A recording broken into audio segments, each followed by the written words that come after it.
Brothers, welcome back to Territorial IO. We are starting off today here in a 30-person teams battle here in the USA. We've picked a lovely little spot for us in Georgia. We have one teammate over there, and oh, hello. Maybe we'll just go up north. Okay, guys, we don't all need to be right on top of each other. Yeah, let's get out of here. Let's let those two fight for the spot down there and just kind of see what we can do.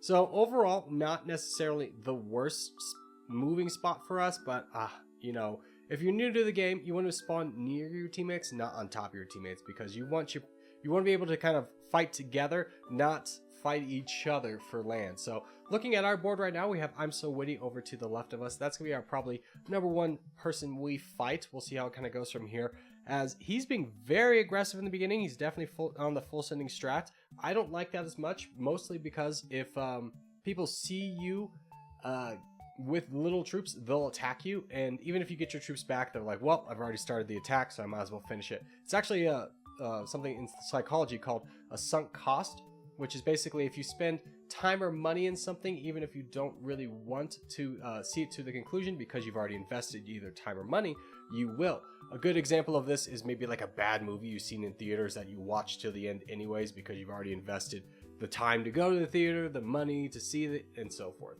So let's go ahead and start pushing up north here. We actually have a lot of bots to get through. That's a nice, refreshing change for us. We'll just kind of ignore I'm So Witty for the time being, as we have more bots to get up over here. We'll go ahead and finish up this last one down there. Our teammate, Me Noob, is not necessarily a strong person. I don't expect... He's only got 4,000 troops. Oh my goodness. Okay. So we'll just kind of ignore that for right now. We'll just keep grabbing as much land as we can. We are getting attacked by Android user right away. I'm not going to concern myself with that right now, especially when there's more land to get up here. We do have a teammate here in Michigan that might be able to help us out, but we'll just kind of see how things go from here, as Android user is being very aggressive in us, but unfortunately for him, he has overplayed his hand quite significantly, as we still have 200,000 troops. So we'll go ahead and wipe out this man. And hopefully our buddy Lit over there is able to save up his troops, because we really would need him in the battle as well to take out somebody like Mr. Beast. The red team is definitely falling behind. Let's charge into this player right here, who just gave us a little bit more land, which is huge for us. We're second on the leaderboard, but big concerning factor, we're the only red player on the leaderboard. So things have not gone our team's way. In fact, there's our team dead already down there. They were taken out very quickly. Yeah, that's very unfortunate. Our buddy down there didn't save his troops. So we will just continue to keep saving up troops here and just waiting. The Wise is attacking Lit, and unfortunately at this point, I don't think I can save Lit. I think I have to save up troops. So let's offer the Wise a truce. Let's offer Ohio a truce. The Scion team is the big concern. They have Algeria over there with the big crown. So we'll need to kind of see what we can do to build a coalition to take him down. I imagine he's going to get incredibly strong very fast. So just kind of saving up troops, waiting for a good opportunity here. If you're in a game situation like Lit is, this poor buddy, he's doing the right thing. You never want to full send. You just want to build up your troops as much as, or save your troops as much as possible. Buy your teammates time. As you can see, he only has 100,000. He's never going to be able to come back, but he's giving me time to build up my troops. I'm at 2.6 million. Mr. Beast has overplayed his hand drastically. So let's go ahead and jump on this, knock out this Scion player on our border, so we don't have to worry about getting ganged up on by Witty and Mr. Beast. And that's all thanks to Lit right there. He played an excellent game, even though he just had a bad position, giving me the time to build up my troops and take advantage of something like this happening. So now we're still in contention for winning the game, but we're falling pretty far behind Algeria. I say that actually we're about 1,000 pixels off of him, so that's pretty crazy, and we're still getting a little bit of land. So we have about 6 million troops. When I get to red interest, I'm going to attack I'm So Witty, and here we are at red interest. So let's go ahead and start going into him. He is about 3 million troops. Now, the Wise might be a better target, but honestly, I think I'm going to want him as a teammate, at least for the time being. The blue team is not that much of a threat because they only have 2 players, and they're both in the middle. Meanwhile, the white and the Scion team are both big threats. They have 3 players each, and the black team has 2, but they're separated. So we'll see how things go from here. I'm not worried about Ohio attacking me because he does border the crown, and Witty full sends. Oh, that's huge for us. Let's grab all of this land really quickly, and let's go straight into player 488 and just grab all of his land as well. And with a quick change of pace, we have now taken the crown for ourselves. Sneed is getting attacked. Oh, that's not necessarily the person I would want. I definitely will take a truce with Gas. Algeria is still a looming presence in the north, and he is attacking LT Thomas.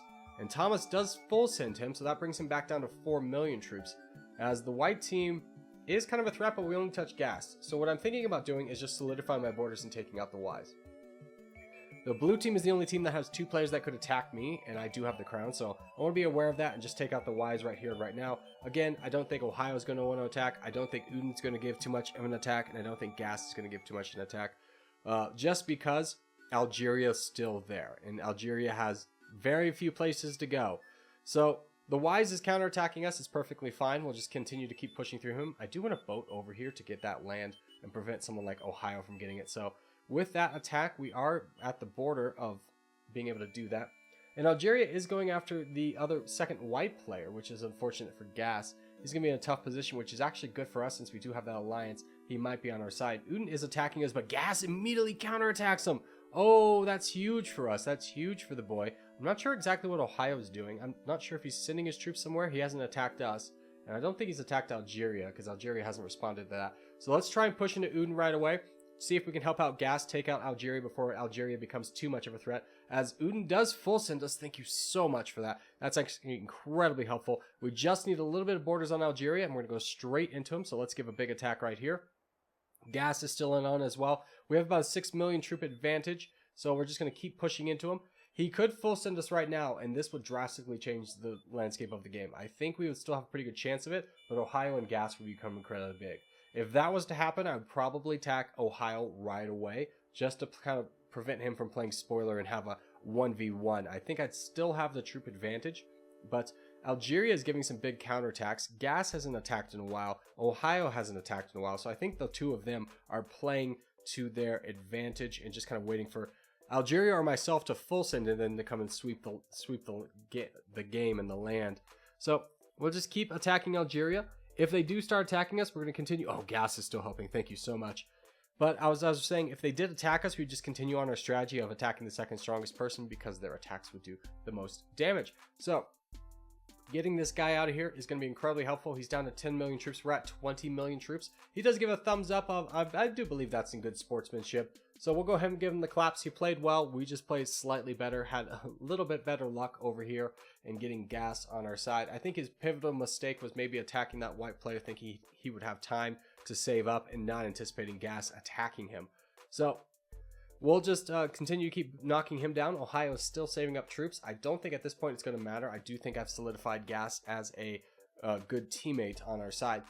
So Algeria is offering us the truce. It's way beyond that. Gas is asking for bronze. He's in second. Ohio full send us. That's unfortunate. He does do it through a boat too, or almost full send us. So we'll go ahead and knock him down really quickly. Just grab him and all of his land. That's unfortunate. I did want to keep him as a teammate, but he kind of made the choice for us. Gas is full sending. I'm not gonna even worry myself about that. He's been an amazing ally, so I do want to make sure he gets to the end. So we'll just continue to keep attacking Algeria here, and we do have a pretty heavy troop number, so let's just give some big attacks in just to finish things up so we can move on to the second game. So there goes Algeria. That's going to be a nice easy game, so GG's to all involved, and we'll move on to the next one. Alright, next game up is going to be a little 23-person action here in the pond. We are in a game where full sending is allowed. Let's actually move over here a little bit, get out from that corner so we can have potentially more access to the middle of the map. As that's a very popular corner. There was 3 people there at the moment.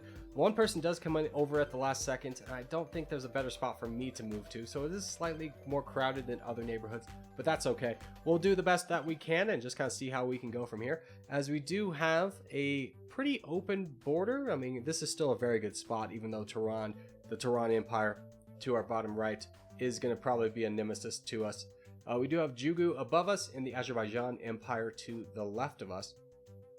Overall, I still feel pretty good about this spot. It will depend on the next few moves and how fast we can get through these bots and if we can grab some more free land. But here comes our infinite growth time, so we'll put that theory to the test and see what we can do here as we get rather large, and hopefully this will all kind of work out for us here. As we do have the crown and are just not quite able to squeeze through, which is perfectly fine. So we'll go ahead and find some small bots to attack. I don't really have a way that I'm wanting to go. I'd rather stick to the corner. I'm not sure how possible that's going to be with Tehran, but Tehran is attacking a player right away. So that's interesting. He's definitely low on troops as well. We don't need to punish that right now. I think our best bet is just capturing all the bots that he's not capturing and then coming back into it later.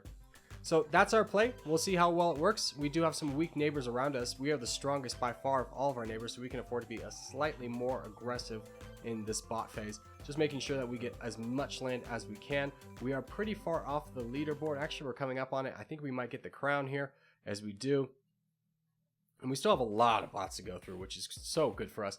Jugu is saving up his troops, which is slightly concerning, although I don't imagine he's going to attack me. I think he's just trying to dissuade me from attacking him, as he is attacking bots again. And we'll just finish up this bot Liz down here. Now, if Jugu wants to cut me off, I honestly don't think that would be a bad move. There are a couple bots up north, but I'm already touching a lot of people, and I don't necessarily need to touch anybody else just to get one more bot. This AZR guy above us is going to be quite the challenging player himself, as ING has the crown, but he's pretty far away. AZR is in second place, and honestly a pretty close second place. He does have not a lot of troops, but neither do we.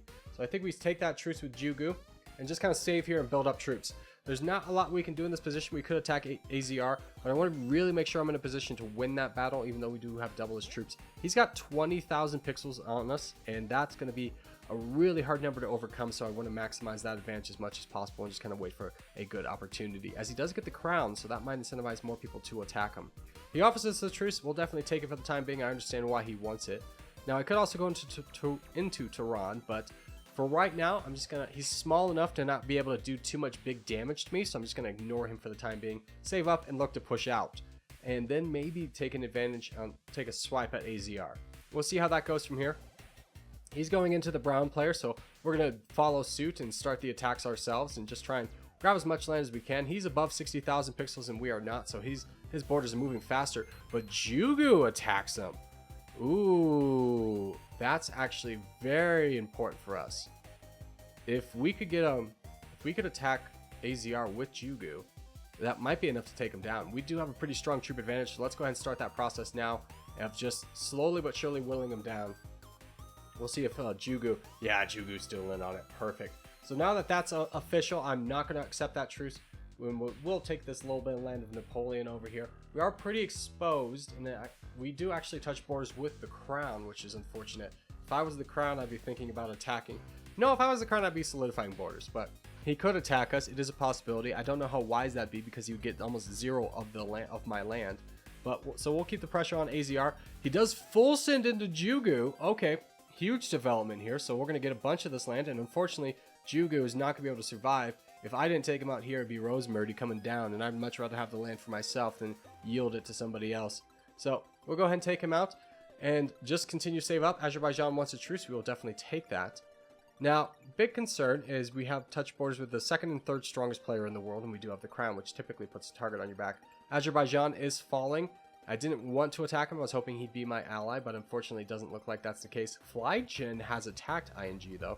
Let's finish off Azerbaijan, and we are at red interest, so we have a couple moves we could make. We could take out Tehran, or we could fight ING. ING doesn't have continuous borders on us, so if we were able to knock him off this, he'd have to boat back. So let's go ahead and do that. Let's take a very bold move. We have a 5 million troop advantage over him, so I think this is a good time to do it. As he does, we are trading the crown, just to give you an idea of how big he is, even though we do have about 4 million troops still over him. Flyjin is still attacking him. E6Y is also attacking him. I think everybody wants him off their borders, and that's going to work out really good for us, just having 2 buddies down here helping. Now, Rosemary is not picking a side yet, which I would imagine means that he's on the side of IGN. We'll have to kind of double check that and see how it goes. Flyjin wants a truce. That's perfectly fine. I definitely will take a truce with you. And we're almost knocking IGN off. So, yes, we have less troops. Yes, this is kind of a foolish attack, but as soon as we can knock him off, he's going to have a hard time boating back in, and that's what we want. I'm pretty sure this boat came up from straight up north, and it's going to be really hard to replicate. And if we do see it, we'll be able to stop it. As Rosemary does attack us as well. So we lose the crown, but we'll just go ahead and give some attacks into Rosemary. He is going, oh, ING's going into Flyjin. That's very unfortunate for us, as I was really counting on Flyjin being potentially more of a blocker than he is. He just doesn't have the troops for it. So let's go ahead and, with securing the truce with Rosemary, just take out Flyjin, take out Tehran, and hopefully be able to come back from this. We are about 20,000 pixels short of IGN, but we do potentially have 2 allies, depending on what Rosemurdy does. We have attacked him a couple times. Tehran is constantly attacking us because we are attacking him. We do get him out of the way, and now we're about 10,000 pixels off, or about 19. We have enough to get this done, so what we need to do is attack IGN. We do have a coalition, so let's try and get everybody involved and saying, hey, we're attacking IGN. E6Y is in on it, so let's give the spearhead tip. As we're the second strongest player, it is our responsibility to start the attack. And start the attack we will. Rosemurdy is sitting on full interest, so I'm going to be honest, I don't think he's going to help. And if I don't get help from somebody, this is going to be a losing battle. I'm giving some big attacks in here, but I don't have the troops to support this long term, so I would really need E6 or Rosemurdy to give an attack in here. E6 does attack. That's absolutely huge for us. As IGN is once again offering us a truce, I will not take that truce. I will continue to keep fighting down this man. Having one player in here completely changes the dynamic of this relationship, where now he's on the back foot instead of me. I was really kind of biding time there. He's threatening to boom. I'm not going to stop attacking him just because he's threatening to boom, because he would just save up and then come back at me. So we get the crown out of this. He is attacking E6, probably in a bid to stop him from being attacked by 2 players, but unfortunately for him, the tables have turned. We are now at the crown and have about a 10,000 pixel advantage over him, so we're just going to keep pushing into ING. Try and save our buddy over here. He's still attacking E6, and E6 is still attacking him, so that's working out really nicely for us. We do have about 2 million troops over ING. He is constantly counterattacking us, but it's only going to be a matter of time before we're able to get this man down, so we'll just keep up the pressure here. Rosemurdy has betrayed us. That's unfortunate. That's for sure.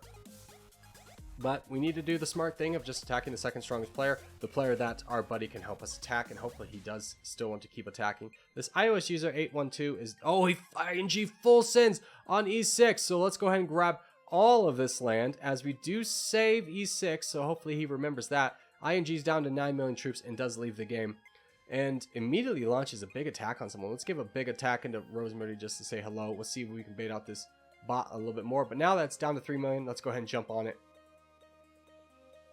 We don't need to necessarily get all the land, we just need to get more than Rosemurdy, because I do believe E6 is still going to be on our side after we did save him. So iOS user is at 1 million troops and he goes down for the count. We have about a 70,000 pixel advantage over Rosemurdy, so we're going to go ahead and start whittling down this man here. This will take a little bit of time just because of how big he is, and we do want to be conservative here, just to not plant any ideas in E6's mind to attack us. That's kind of the goal here. So we'll just give him the heart just to make sure that we reinforce that we are friends and we're going to peace. So Rosemurdy's at about 6 million less troops than we are, so these attacks are constantly doing more damage. He can counterattack, he cannot attack. It's not going to change the fact. E6 has started attacking us, but at this point we have 300,000 pixels. Their combined total average is going to be somewhere around 28, and Rosemurdy's not at full interest, and we are full interest. So we're going to completely ignore E6. He's not going to be able to, his attacks probably won't even move the border just because of our troop discrepancy is so high. So we'll keep the pressure on Rosemurdy. Hopefully he full sends rather quickly, because this game is over, and there's not a lot that anybody can do to kind of stop me from here other than me making a pretty colossal mistake by overcommitting a lot of troops to try and wrap things up quickly, which is not something I'm going to do. I'm a very disciplined player, so we'll just keep up the attacks here and just kind of, there's the full send. Thank you so much, as he does leave. So we'll go ahead and grab all of his land and turn our attention to our old friend E6, who also becomes a bot. So we'll go ahead and attack the bot and just kind of start to wrap things up here. And as we do wrap things up, I just want to say thank you guys so much for watching, especially if you've made it this far in the episode. If you have made it this far in the episode, hey, give it a thumbs up, really helps out a lot. If you're new around here, subscribe for more. I put up videos every day, but boys, I will see you in the next one.